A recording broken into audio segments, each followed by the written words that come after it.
معروف اینکر عمران ریاض خان نے انتخابی نتائج میں دھاندلی پر مسلم لیگ نون کو آڑے ہاتھوں لے لیا۔ عمران ریاض خان کا کہنا ہے کہ موجودہ صورتحال میں جب دھاندلی کے ذریعے ایک پارٹی کو اقتدار میں لانے کی کوششیں ہو رہی ہیں تو ایسے میں پاکستان تحریک انصاف نے فیصلہ کیا ہے کہ سب سے پہلے خیبر پختونخوا میں اپنے آپ کو مضبوط کیا جائے اور وہاں حکومت بنائی جائے۔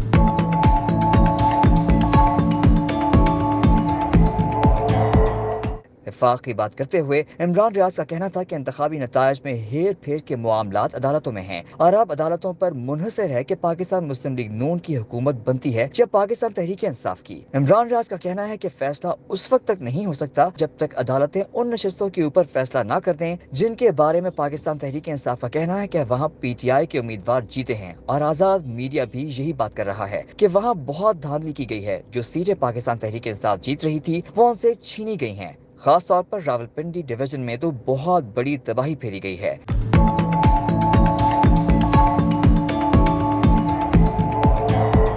اٹک کی دونوں سیٹیں ہوں، چکوال کی دونوں سیٹیں ہوں، ٹیکسلا والی سیٹ ہو، اسلام آباد کی 3 سیٹیں ہوں یا راولپنڈی شہر کی سیٹیں ہوں، یہ تمام وہ نشستیں ہیں جو پاکستان تحریک انصاف نے جیتی ہیں، اور جو ابتدائی نتائج آ رہے تھے ان کے مطابق امیدواروں کو مبارکبادیں بھی دی جا رہی تھیں، لیکن پھر اچانک سارا کا سارا سسٹم ڈاؤن ہوا اور پھر ناراض نواز شریف کو منانے کے لیے ساری کی ساری سیٹیں واپس کی گئی اور مسلم لیگ نون کے امیدوار کامیاب ہونا شروع ہو گئے۔ عمران ریاض خان کا کہنا ہے کہ یہ پاکستان تحریک انصاف کو بھی نظر آ رہا ہے کہ وفاق کے اندر تحریک انصاف کے پاس جو نشستیں موجود ہیں وہ 100 سے کچھ کم ہیں۔ دوسری جانب مسلم لیگ نون دھاندلی کر کے تقریباً 75 نشستوں کے قریب پہنچ گئی ہے۔ شہباز شریف نے تحریک انصاف کے علاوہ جیتنے والے کچھ آزاد امیدواروں سے بھی ملاقات کی ہے اور انہیں مسلم لیگ نون میں شمولیت کی دعوت دی ہے۔ اب صورتحال یہ ہے کہ اگر عدالتیں پاکستان تحریک انصاف کو انصاف دیتی ہیں تو پھر وفاق میں تحریک انصاف کی حکومت بن سکتی ہے۔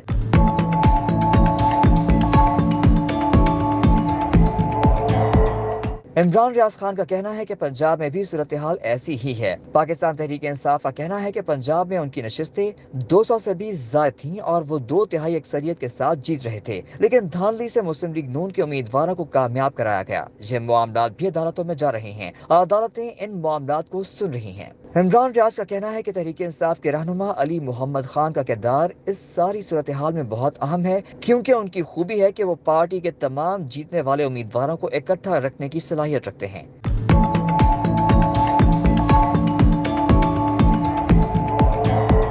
عمران ریاض نے کہا کہ پاکستان تحریک انصاف کے آزاد حیثیت میں جیتنے والے تمام امیدوار کسی اور پارٹی میں شامل ہوں گے تاکہ انہیں مخصوص نشستیں مل سکیں، اور بعد میں اس پارٹی کو پاکستان تحریک انصاف میں ضم بھی کیا جا سکتا ہے۔ جن پارٹیوں میں پاکستان تحریک انصاف کے آزاد امیدوار ضم ہو سکتے ہیں ان میں ایک پارٹی مجلس وحدت المسلمین، دوسری پارٹی JUI شیرانی، جبکہ تیسری پارٹی حامد رضا صاحب کی سنی اتحاد کونسل ہے۔ ان میں سے کسی بھی پارٹی میں تحریک انصاف کے آزاد امیدوار جیت کر شامل ہو سکتے ہیں۔ عمران ریاض کا کہنا ہے کہ اب یہ دیکھنا ہے کہ صدر مملکت کس پارٹی کو حکومت بنانے کی دعوت دیتے ہیں۔ یہ ایک بڑا سوال ہے کیونکہ مسلم لیگ نون کو دھاندلی کے ذریعے سیکنڈ لارجسٹ پارٹی بنا دیا گیا ہے، حالانکہ دوسرے نمبر پر پاکستان پیپلز پارٹی کو ہونا چاہیے تھا۔